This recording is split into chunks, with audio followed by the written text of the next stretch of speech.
we may not get through all of these questions. What I'm going to do is, in alternating order, go to each one of you to answer the question. But they want this to kind of end up being a debate between the three of you. So whoever gets to answer one question, I want the other two to kind of signal that you would like to be recognized to either ask, cross-examine, debate back, kind of some direct exchange between the three of you. No fisticuffs.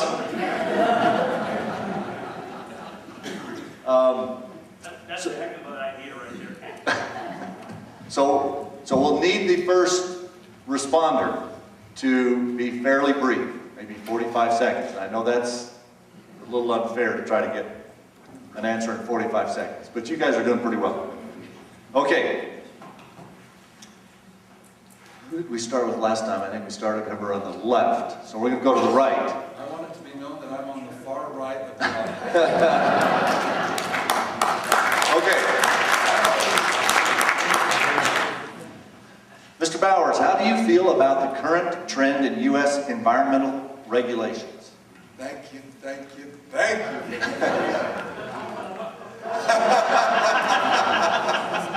I knew there was a Sierra Club in here.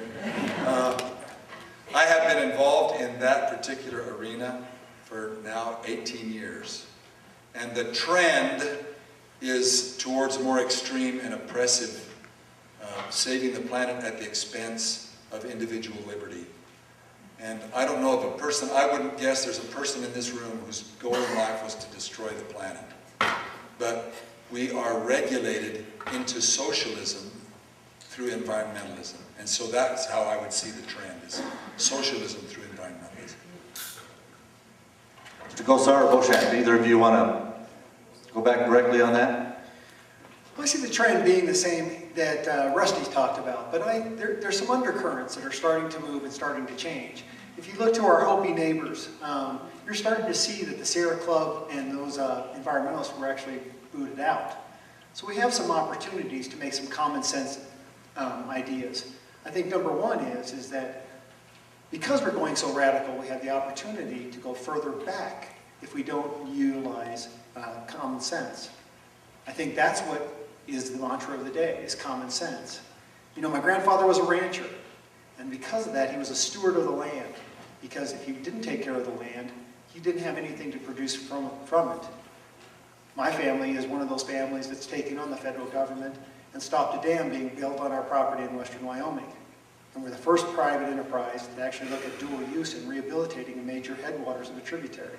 There's abilities to do it, you just have to show people. I'll be brief. Rusty, would you agree with me that the environmental regulations are more cost prohibitive rather than cost efficient? Yes. I'm done.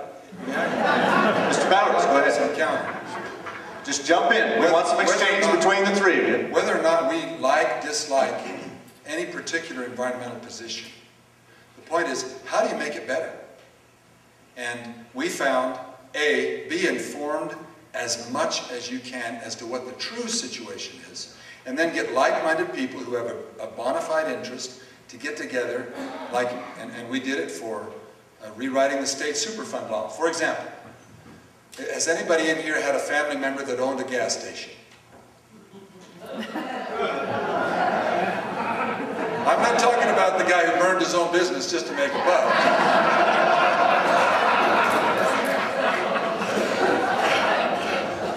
But everybody who has a gas station, historically, we as a group said, we're going to put in a penny a gallon for remediation of any spills that might occur on that property.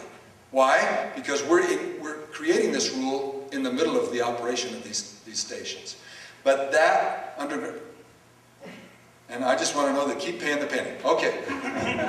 Keep paying the penny. All right. And just simply in my area where I live, you have the Resolution copper mine going into Superior. There's a big holdup on the environmental impact study. I'm of the position that you do the environmental impact study, you make sure everything checks out, and then make no mistake, folks, we're digging a hole in the ground and we're taking copper out of it. Because every single one of you arrived here in a car with miles of copper wiring in it. And you're going to go home to your house with miles of copper wire in it.